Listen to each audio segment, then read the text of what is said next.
Hi, I'm Ian Small, CEO of Evernote, and I'm here today with Aidan, a member of our design team who's been working on making the mobile experience better. Aidan, what kinds of things have you been looking at? So one of the things we've been trying to do on mobile is improve the new Note button. Right now on iOS and Android, we have different entry points that do different things. On iOS, it's really easy to create a quick note, but it's kind of hard to find some of the cooler things you can do with Evernote. If you hold down the button, these few options expand, but it's not all the options, and it's kind of hard to find. So I'll bet a bunch of users don't know that if you press that button for a while, these things show up. That's precisely right. Almost none do. What about on Android? So on Android, it's almost the opposite. When you tap the button, it expands open to show you some, but not all of the options. And you have to tap a second time to create a blank note, which is what users are doing most of the time. So I could tap once to see everything, including make a text note, tap twice to make the text note in the first place. So what are we doing to take the best of each of these worlds? Because it seems like there's some good things about each design. So the concept that we've got is what we call the split new note button. On the left-hand side, we've expanded the new note button to a pill to make it a little more clear what you're doing, because there are other things that you can add in the system at different times. On the right-hand side, we tried a few different ways of creating a separate entry point that would expand the menu so the user has the choice of which one they want to use. So click once on the left-hand side to get a new note. Click once on the right-hand side to get options of what things I can do beyond just a new blank note. That's exactly right. So I see three different designs. Which one of these proved popular? So people really liked the one in the middle where they were combined.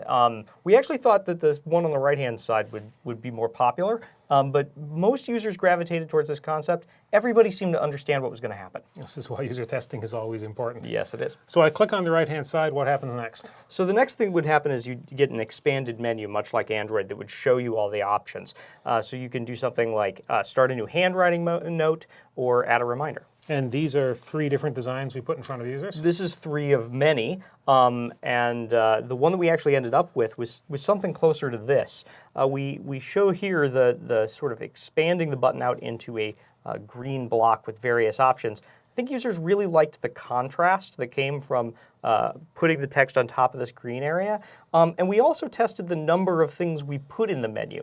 We assumed that more things were better, but we wanted to make sure that users agreed, and they seem to. So this is what it looked like early. What is it looking like now? So as we get to final design, this is sort of what it looks like, and we've refined a little bit the animation behaviors. On the left-hand side, the new note button, but when I tap the right-hand side, this will expand open, sort of the pill rising up, and you get this nice blur effect in the back. It looks pretty cool. It looks pretty good on paper. What does it look like on the screen? So since it is animation, I brought along my phone to show you an early build. So here you go. You can tap over here on the left-hand side, and you get a new blank note where you can start typing. Or you can tap on the right-hand side, and that menu opens up really smoothly. And as you can see, that's pretty fast, so it shouldn't hold up the user. Where are we at in the process of getting this in front of users? Well, this is a really early build of this mobile client, but our hope is to get a beta in users' hands in the coming months. That's fantastic. Well, that's a look at some of the things we're doing on the mobile side with something as simple as the new note button. Something so simple you didn't know we could do so much with it, but we're actually working on making that better too. I hope you've been enjoying this time with us. Thank you very much, Aidan. My pleasure. And we'll see you next time.